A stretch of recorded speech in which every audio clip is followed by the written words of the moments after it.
Bonjour à tous, j'espère que vous allez excellemment bien. Aujourd'hui, on se retrouve pour parler cyclisme, pour faire le débrief de l'étape numéro 5 de la Vuelta.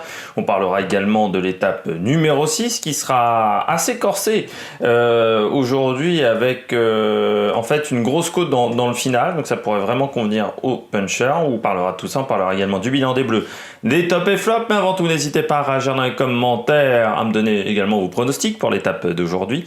N'hésitez pas à mettre un pouce bleu, à partager les vidéos et surtout à vous abonner, ça c'est très important pour améliorer la visibilité de la chaîne. Et quand vous vous abonnez, vous pouvez mettre également la petite cloche, comme ça vous êtes au courant des dernières vidéos qui sortent sur la chaîne avec les petites notifications en haut de YouTube. Étape numéro 5, donc qui était techniquement une étape de plat, on est arrivé du côté d'Albacete. Arrivée assez classique de la Vuelta avec au départ Tarancón. Étape qui a eu une grosse chute. Chute que je qualifierais de chute oreillette. Voilà.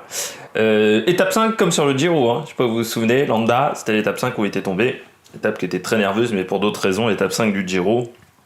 Parcours beaucoup trop technique. Là, le parcours n'était pas technique. Il n'y avait pas de difficulté sur le parcours, mais c'est une chute. Ce que j'appelle oreillette, mais c'est pas vraiment oreillette, c'est la chute hyper professionnalisation du cyclisme. C'est des chutes qu'on a commencé à voir apparaître à partir de 2010-2011. C'est des chutes qui n'existaient il y a 15 ans, c'est des chutes qui n'existaient pas, ces chutes massives-là, à 10-15 km de l'arrivée. C'est des chutes qu'on a commencé à voir apparaître. Pourquoi ? Parce que on a eu l'oreillette. Et surtout aujourd'hui, il n'y a plus d'improvisation dans le cyclisme. C'est-à-dire que tout est calibré au millimètre. C'est-à-dire qu'on sait qu'à 10 km de l'arrivée, il faut être devant. Et donc tout le monde va être devant. Et ça engendre une énorme tension pour les coureurs. Parce que les coureurs, ils savent qu'ils ne peuvent pas se planter à ce moment-là de la course. Voilà. Qu'on a besoin d'eux. Que les leaders ont besoin d'eux pour qu'ils les protègent. Donc il y a énormément de tension. Et quand il y a de la tension, souvent tu fais des erreurs. C'est ce qui s'est passé pour Mats Wurtschmidt, qui va taper la roue du coureur de devant. Et le problème, c'est comme tout le monde est très très compact à 20 bornes de l'arrivée, à 10 km de l'arrivée, parce que tout le monde va être devant, ça roule fort, forcément c'est une chute qui a du conséquence, mais ça me rappelle la chute qu'on a vue avec William Bonnet sur le Tour de France. Voilà, c'est des chutes qu'on a maintenant assez régulièrement. La chute de la première étape, la deuxième chute de la première étape, c'est une chute comme ça. La chute à 5 km de l'arrivée à Pontivy, il y a quand même beaucoup de tension. Alors certes le parcours est technique, mais ça fait une chute massive. Pourquoi ? Parce que ça roule très fort aussi dans le final des étapes. Oui, on en a normalement 2, 3 chaque année des chutes comme ça où il y a la moitié du peloton qui est pris dedans. Et là, elle était à 10 bornes de l'arrivée, donc impossibilité en plus de revenir de l'arrière pour certains coureurs. On commence tout de suite par le bilan des Bleus. Dans ce bilan des Bleus, on va parler de beaucoup de coureurs. Je vais commencer avec le nouveau maillot rouge de cette Vuelta, Kenny Elissonde. Si on avait dit à Kenny Elissonde, la première fois que tu auras le maillot de leader d'un grand tour, ça sera sur la Vuelta et en plus ça sera sur une étape de plaine, je pense qu'il aurait rayonné à tout le monde. Alors la Vuelta, ça a toujours été un tour particulier pour Kenny Elissonde. C'est là où il a remporté ses victoires d'étape. C'est là où s'était révélé aussi à l'époque Kenny Elissonde. C'était sur la Vuelta avec cette étape du côté de l'Alto del Angliru. Coureur qui, physique particulier, tout petit, un peu Samuel Dumoulin en termes de gabarit, mais très performant en montagne, qui a été équipier à la Sky, équipier notamment de Chris Froome, il faut pas l'oublier. Quand Chris Froome notamment remporte son Giro, il y a Kenny Elissonde dans l'équipe. C'est un coureur qui était assez apprécié par Chris Froome.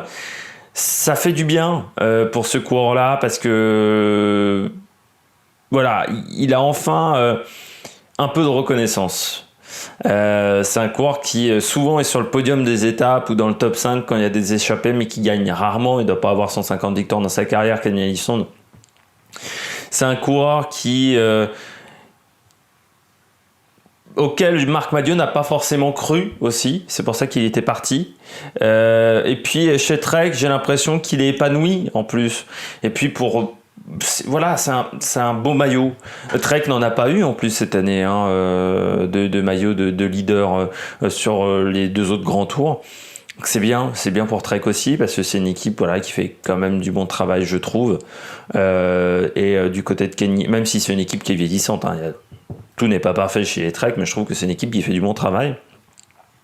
Puis pour Kenny Ellison, ouais, ça fait du bien. Je pense que... Alors, est-ce qu'il le gardera aujourd'hui? Je pense qu'il en a la capacité, on verra aussi vendredi. Mais voilà, il a fait du bon travail, ça c'est clair et net. Alors, il n'y a que 5 secondes d'avance, je crois, sur Roglic. Bon, voilà, il faudra faire attention aux bonifications, mais du côté de Kenny Ellison, il aura au moins porté le maillot de leader un jour, et ça ne s'oublie pas quand vous êtes coureur. Je marque également en plus Pete Algard. Pourquoi? Encore un progrès, il était 6 aujourd'hui, il est 5 de l'étape, il s'est bien débrouillé dans le final. Il a été aidé aussi par le fait que certains sprinters n'avaient plus de train, parce que les coureurs étaient tombés dans le final, mais voilà, très bon sprint de la part de Pete Algard, le Belge. Ça peut être très intéressant là à partir de la deuxième semaine, hein, quand il y aura un peu moins de sprinters, parce que sur la Vuelta souvent on a quand même beaucoup de coureurs qui sautent parce qu'il y a la fatigue, hein, aussi. On arrive en deuxième dernière partie de saison, donc voilà, c'est plus compliqué de tenir 3 semaines pour certains sprinters, et que les montées sont sèches, donc parfois pour les grands gabarits c'est vraiment dur. Mais Pete Algard, je trouve qu'il s'est vraiment bien démerdé dans le final seul. J'ai regardé le dernier kilomètre, j'ai regardé le dernier kilo. Je trouve qu'il se démerde vraiment très très bien, hein. Il frotte, il fait l'effort au bon moment. Donc voilà, chapeau, belle 5e place pour le coureur de la Cofidis. Et encore des points UCI pour Cofidis, c'est important. On continue avec du côté des flops. Là, on a énormément de flops, c'est pour ça que je vais assez vite, hein, sur tous les coureurs. Je commence avec Romain Bardet, énorme chute. Quand ça chute en 20e position du peloton, il n'y a pas grand-chose à faire, hein. Il n'y a pas grand-chose à faire. Voilà. Et en plus, il n'a pas été aidé aussi parce que chez DSM, on roulait aussi pour Dainese, donc peut-être qu'on avait mis un peu moins d'hommes autour de Romain Bardet. Mais de toute manière, ça tombe en 20e position. Donc c'est compliqué. C'était très compliqué pour moi qu'il évite la chute. Après, oui, c'est forcément frustrant parce que quand vous êtes coureur, là il a les jambes quand même du tonnerre là sur cette Vuelta, le fait est-ce que ça sera compliqué quand même de repartir, et même s'il repart, ça sera compliqué d'être performant au moins pendant 10 jours, donc c'est à dire qu'il faudra pas l'attendre avant la 3e semaine. Romain Bardet, c'est frustrant parce que là il y avait la possibilité de faire un bon résultat, un gros résultat sur cette Vuelta. Il y avait la possibilité de faire top 5, je suis sûr, sur ce terrain-là, et vu la forme qu'il tenait, notamment sur le Tour de Burgos, 2 chutes d'affilée qui lui font perdre 2 courses. C'est vrai que c'est dur. Surtout que sur celle-là, il peut pas faire grand-chose, quoi. Autant sur la chute du Tour de Burgos, là, il prend un peu moins de risque dans la descente et ça passe mieux. Autant là, des fois, il y a pas grand-chose à faire dans ce genre de cas, et puis très frustrant. Et puis la grosse chute, on verra s'il repart ce soir, parce qu'il finit quand même à 12 minutes. C'est-à-dire que il a vraiment fait les 10 derniers kilomètres à un tout petit rythme, avec Nieve notamment.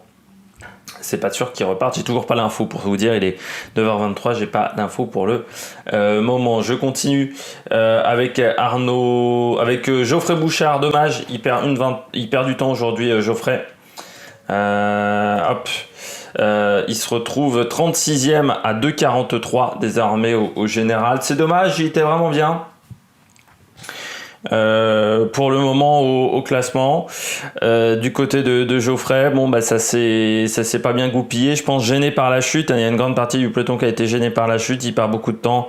C'est toujours frustrant parce que lui aussi, l'objectif est de faire top 15, et c'est vrai que perdre 2,43 au bout de 5 jours de course, pour être dans le top 15, ça se complique un petit peu, c'est pas perdu du tout, mais il faudra pas perdre beaucoup de temps quand même sur les premières étapes de montagne.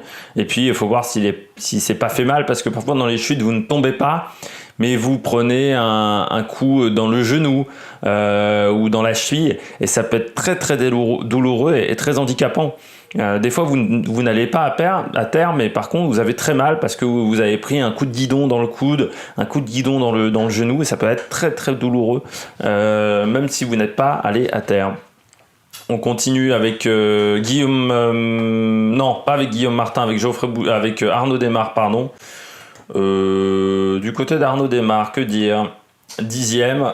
Il y a un vrai problème pour moi avec son lanceur. Là, je crois qu'on a vu vraiment sur ce sprint-là que déjà, il n'est pas très bien emmené. Bon, il n'est pas très bien placé.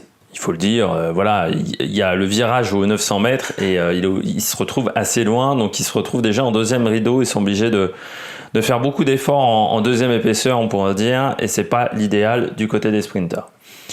Mais Guarnieri, il n'a pas le jambe, hein. Enfin, moi je pense que on nous dit qu'il veut pas changer de poisson pilote. Ça peut se comprendre aussi parce qu'il y a des habitudes avec un poisson pilote. Mais là, Guarnieri, il s'est absolument rien produit quand il tente de lancer le sprint. Et donc Desmar, il se retrouve à lancer le sprint 15e, 16e, forcément, il se fait enfermer de toutes parts, il est obligé de freiner, parce qu'il est coincé contre la balustrade ou qu'il y a un autre coureur qui le gêne. Enfin voilà, c'est impossible de bien sprinter dans ce genre de conditions. Je crois qu'à un moment, il y a Van Rensburg qui lance de beaucoup trop loin et qui se retrouve donc à perdre de la vitesse et il est gêné par Van Rensburg. Enfin, il est gêné de partout. Arnaud Desmar, là, la 10e place, elle est frustrante. Parce qu'on avait vu la veille que les gens mettaient pas mal, mais il y a vraiment un problème avec Guarnieri. Il va falloir vraiment réfléchir à ce qu'il va falloir faire dans les jours à venir pour s'en sortir avec Guarnieri. Attaque de Marlou! On passe au coureur top. J'ai mis 2 coureurs top aujourd'hui. Je commence avec Jasper Philipsen. Premier vainqueur aujourd'hui, très fort, bien emmené par Alpecin, contrairement à la veille. Il a été bien emmené par ses lanceurs. J'ai l'impression aussi que le train de la Deconinck qui n'était pas exceptionnel, qu'il n'y avait pas un train qui était largement au-dessus des autres, donc ça a aidé aussi. Mais de toute manière, des très très bonnes jambes sur ce sprint. Il a fait vraiment du bon boulot, Jasper Philipsen, et c'est important pour lui parce qu'il reste au contact pour le classement du maillot vert. Et puis une belle victoire, il est même en tête maintenant du maillot vert avec un point d'avance.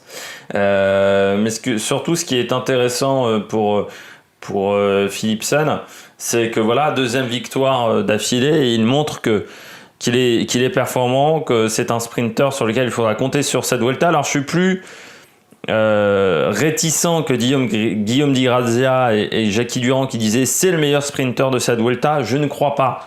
Je crois qu'au niveau sprint, il y en a 3 qui sont très proches. Et puis il faudrait pas non plus négliger Molano dans les sprinters. Mais aujourd'hui, hier, ça a été le plus fort parce qu'il a été bien emmené, mieux emmené que ses adversaires. Et c'est ce qui a fait la différence, c'est qu'il n'a pas été, il n'a pas consommé autant d'énergie que les autres. 2e, bien entendu, on ne peut pas négliger Jacobsen. Pas très bien emmené Jacobsen, mais je le trouve très puissant dans son sprint. Je trouve que ça a été vraiment bien ce qu'il a fait Jacobsen. Je le trouve un peu moins bien emmené qu'Alpecin et que Philipsen. Mais il fait le job, il prend la 2e place, il prend des points. Il va falloir réfléchir pour le maillot vert également, parce que c'est vrai que depuis le début, Jacobsen ne joue pas forcément les sprints intermédiaires. Il faudra peut-être y aller sur les sprints intermédiaires dans les jours à venir, parce que déjà aujourd'hui, sur l'étape numéro 6, parce que ça sera intéressant.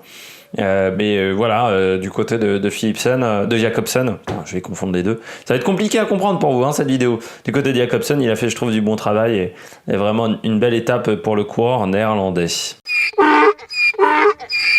On passe au bonnet d'âne. J'ai été assez court sur les coureurs au top parce que ça a été aussi un sprint atypique et voilà, il faut puis j'avais pas grand chose à dire tout simplement, et parler pour ne rien dire, ça n'a pas beaucoup d'intérêt. Je continue avec donc les flops. Du côté des flops, j'en ai mis 2 aussi. J'ai été léger aujourd'hui sur les flops. J'ai mis Taramae. Pourquoi Taramae, vous allez me dire? Et vous allez me dire, tu dis, t'as un avis différent par rapport à Bardet. Pour moi, quand t'es maillot rouge, à 10 bornes de l'arrivée, tu peux pas être en 80e position du peloton. Surtout quand la veille, t'es déjà tombé dans les 3 derniers kilomètres. Bon, bah voilà, c'est le problème de Taramae. Et Taramae, il n'est pas tombé dans la chute. Le problème, c'est qu'il était au-delà de la 80e place dans le peloton. Donc forcément, quand il y a une chute, bah, tu te retrouves dans le mauvais paquet, hein, tu te retrouves dans le paquet bloqué. Ensuite, en plus, Intermarché a très mal réagi, je trouve. Ils ont mis 45 secondes, 50 secondes, 1 minute à lui trouver un vélo. Ensuite, ils ont très mal réagi parce que derrière, il y a très peu de coureurs qui l'attendent, au final. Donc à 10 bornes de l'arrivée, bah, t'accumules les heures. C'est à la fois une erreur. Je mets Taramae, mais en fait, je devrais plutôt mettre Intermarché parce qu'ils ont très très mal joué la situation. Très clairement. Ouais, c'est compliqué, quoi. Je suis en train de m'apercevoir.